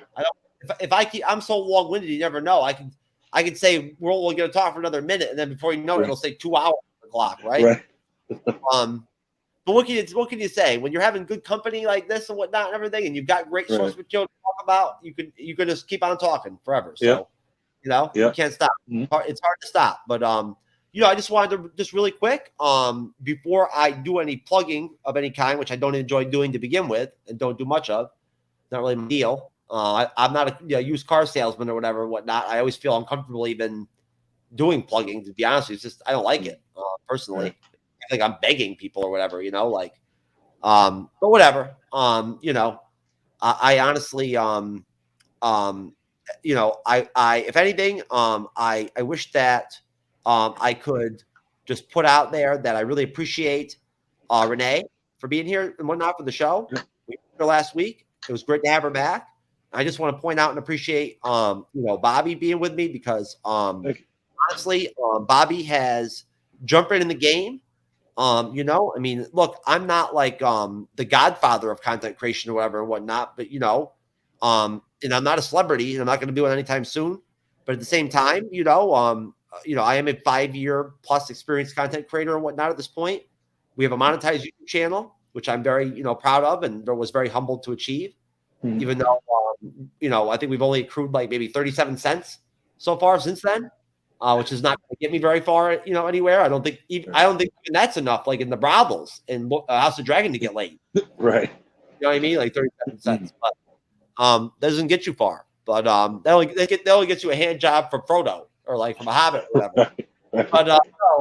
But basically, I just wanted to, you know, give props to Bobby for jumping right in and everything. He saved me a lot of trouble because I mean, hey, I wanted to keep these reviews short and small team to begin with. I felt like they were the type of episodes and the type of series where it maybe didn't make sense to have too many people, 5, 6, 7 people on the show just because there's so much to talk about.